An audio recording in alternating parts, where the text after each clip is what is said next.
psicóloga e multiplicadora do projeto Plataforma. Hoje nós vamos falar um pouquinho sobre ativação comportamental na TCC para o manejo de sintomas depressivos. Na nossa videoaula, vamos abordar um pouquinho sobre depressão e redução de atividades, ativação comportamental na TCC e, por fim, algumas considerações e sugestões. Então, de início, é válido ressaltar que na velhice é comum nos depararmos com diversas perdas, né? Então, como por exemplo, perda de mobilidade, perda de pessoas queridas e perda de papéis sociais. Essas perdas podem refletir na diminuição do interesse em participar de atividades que anteriormente eram prazerosas. Por exemplo, muitas vezes uma atividade que antes era realizada com um cônjuge e era prazerosa, com o falecimento dessa pessoa, essa atividade deixa de ser interessante. Em paralelo, a redução de momentos prazerosos em sua rotina pode contribuir para um humor mais deprimido. Sendo assim, é comum que pessoas deprimidas apresentem uma perda de interesse e redução do engajamento em atividades. Então, a partir dessa associação entre redução de atividades e depressão, nós temos a importância da ativação comportamental. Então, vamos entender um pouquinho mais sobre? A terapia de ativação comportamental é uma abordagem que envolve incentivar a pessoa a participar de atividades como forma de reduzir sintomas depressivos. Para isso, tais atividades devem estar relacionadas à produção de sensações agradáveis ou prazerosas, para que se possa exercer então esse efeito antidepressivo. E para entendermos a ativação comportamental na TCC, é necessário primeiro compreender alguns de seus conceitos básicos. Então, a TCC é um tipo de abordagem terapêutica estruturada e dentro dela nós temos o conceito de modelo cognitivo, que em resumo traz a ideia de que a partir de uma situação ou acontecimento, nós apresentamos alguns pensamentos automáticos, que são basicamente a forma como nós interpretamos aquela situação. Essa interpretação ela vai gerar algumas reações que serão emocionais, comportamentais e fisiológicas. Ou seja, a ideia é de que os nossos pensamentos e interpretações influenciam diretamente na maneira como nos sentimos e como agimos. Para um exemplo mais prático, então, imagine uma situação onde te convidam para realizar uma atividade ao ar livre. E a partir desse convite, você pode ter dois tipos de pensamentos, tá? Então, no primeiro seria pensamentos mais negativos, como por exemplo, não vai ser legal, vou ficar cansado, não vou conseguir realizar a tarefa. E esses pensamentos iriam então contribuir para reações mais negativas, né? Então, emoções mais negativas e até um comportamento mais negativo, como por exemplo, rejeitar esse convite. Já no segundo pensamento, né, seriam pensamentos mais positivos, como por exemplo, vou rever meus colegas, isso vai ser bom para a minha saúde, isso me fará bem, que poderão então trazer uma abertura maior para reações mais positivas, como por exemplo, emoções mais positivas e o aceite do convite. É válido então também ressaltar que em um quadro depressivo, essas interpretações tendem a ser mais negativas e muitas vezes podem ser distorcidas também, onde a pessoa ela pode acreditar, interpretar, por exemplo, que participar de determinadas atividades não lhe trará nenhum benefício. O fato é que nem sempre nossos pensamentos automáticos são verdadeiros, ou pelo menos não 100%. Então, o objetivo da ativação comportamental na TCC é produzir mudanças nessas atitudes negativistas, né? Então, questionar também esses pensamentos, a fim de que o desempenho do paciente continue a se aprimorar. Para isso, uma das ferramentas que podemos utilizar é o quadro de atividades, que é onde nós vamos programar e agendar as atividades para a pessoa idosa, né? Então, aqui eu trouxe um exemplo que está dividido em manhã, tarde e noite, mas também é possível organizar por horários, tá bom? Para a elaboração do quadro de atividades, é necessário, então, nos atentarmos em alguns itens, como, por exemplo, esses itens que eu destaquei, que é valores, definição de atividades e escalas. Então, vamos entender um pouquinho mais sobre cada um. O primeiro tópico será identificar os valores da pessoa idosa. E para identificar os seus valores, você pode perguntar à pessoa idosa o seguinte: o que é realmente importante para você na vida? Ou o que costumava ser realmente importante para você? Se a pessoa responder que nada parece importante ou se tem dificuldade para formular uma resposta, você pode dar sugestões, como por exemplo, o quanto tal área da vida é importante para você e substituir a lacuna da pergunta com as seguintes áreas da vida, né? Então, por exemplo, o quanto relacionamentos é importante para você, o quanto produtividade é importante para você, o quanto saúde é importante para você, né? E aí vai avaliando junto com ela. Refletir sobre o que realmente importa na vida auxilia na definição dos objetivos. Além disso, essa identificação de valores pode trazer motivação para se engajar no tratamento e contribuir na superação de obstáculos, pois a pessoa poderá se apoiar, né, e se fortalecer nesse motivo pelo qual ela está a fazer essas atividades. Cabe ressaltar também que na velhice pode haver a presença de algumas limitações, né? Então, por exemplo, limitações físicas, né? Então, com isso, alguns objetivos poderão necessitar de uma adaptação ou simplificação. Como nós vamos definir essas atividades? A definição das atividades, ela deve considerar o que seria especificamente satisfatório para aquela pessoa ser atendida, tá? Então, não serão atividades tão gerais. Essas atividades vão ser interesses dela e alinhado aos seus valores que foram identificados anteriormente. Após a definição, o planejamento das tarefas deverá ser orientado através de uma hierarquia das atividades, de acordo com seu nível de dificuldade. Então, nós vamos levantar junto à pessoa idosa quais atividades podem ter maiores níveis de dificuldade e iniciaremos o planejamento a partir das atividades mais fáceis, tá?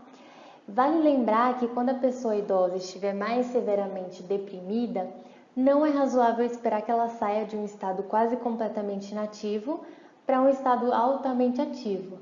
Então, ela pode precisar programar períodos de inatividade entre as tarefas que exigem um maior esforço.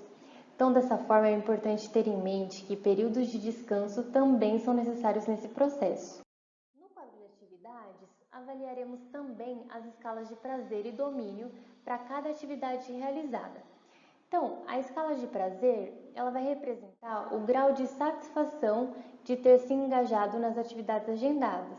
Então, por exemplo, durante a atividade de pintura, o quanto de 0 a 5 você sentiu de prazer e satisfação? Já a escala de domínio, ela vai representar o grau em que a pessoa idosa conseguiu desempenhar bem uma determinada tarefa. A ideia de criar a escala de domínio se deve ao fato de que muitas das atividades, principalmente no início do tratamento, não pontuam qualquer grau de prazer, mas que ainda assim serão importantes para a quebra da inatividade, né? E a escala de domínio ela poderá trazer aos poucos um senso de capacidade e autoeficácia. Nesse sentido, é importante então que o profissional, ao escolher as atividades junto à pessoa idosa, se certifique de que aquela tarefa ela tem grandes chances de ser executada. Quanto ao preenchimento, deve ser realizado preferencialmente imediatamente após a finalização da tarefa, pois na depressão nós costumamos lembrar de situações com um filtro mais negativo e com isso, se passar muito tempo, na hora de avaliar, a pessoa idosa poderá avaliar de maneira mais negativa do que de fato foi. Por isso, oriente e auxilie a pessoa idosa a preencher as escalas imediatamente. As escalas nos servem também para observar se e em quais atividades ocorre a redução dos sintomas depressivos. A partir da identificação dessas atividades, é possível que juntos vocês descubram quais atividades devem ser programadas com maior frequência e quais podem ser reduzidas. Essas escalas também serão úteis ao testarmos a validade daqueles pensamentos negativos que eu falei lá no começo. Para isso, utilizaremos a comparação entre previsão e realidade. Então, quando a pessoa idosa não acredita que a programação das atividades possa ajudar, você pode pedir para ela, como se fosse um experimento, para que ela preveja, antes de realizar a tarefa, como será o seu humor geral na realização de determinada tarefa, utilizando também aquelas escalas. E após a conclusão da atividade, você pede para que ela avalie novamente, podendo então comparar as duas avaliações entre previsão e realidade. Se a pessoa achar que suas previsões são imprecisas, em geral, ela ficará mais motivada e aberta para continuar programando novas atividades.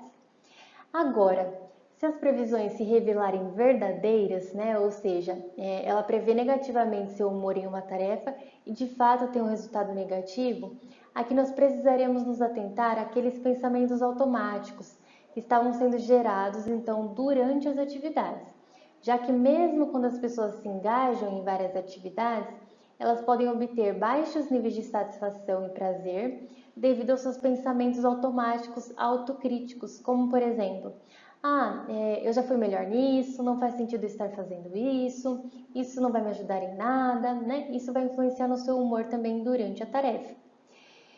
Nesses casos, uma das alternativas é a prática de mindfulness, que poderá ajudar a pessoa a permitir que os pensamentos venham e vão enquanto ela foca sua atenção na experiência da tarefa em si.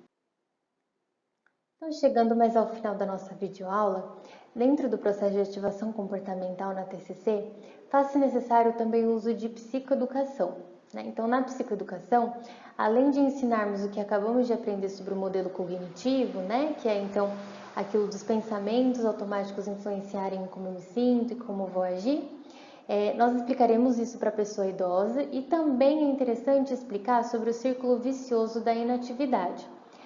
A inatividade, então, vivenciada pela pessoa pode contribuir para o seu humor deprimido, pois nesse caso ela terá uma falta de momentos que a façam se sentir bem, sentir conexão com as outras pessoas e sentir também capaz de desempenhar tarefas. Essa falta leva a mais pensamento negativo, que conduz a um maior rebaixamento de humor e inatividade, como em um círculo vicioso.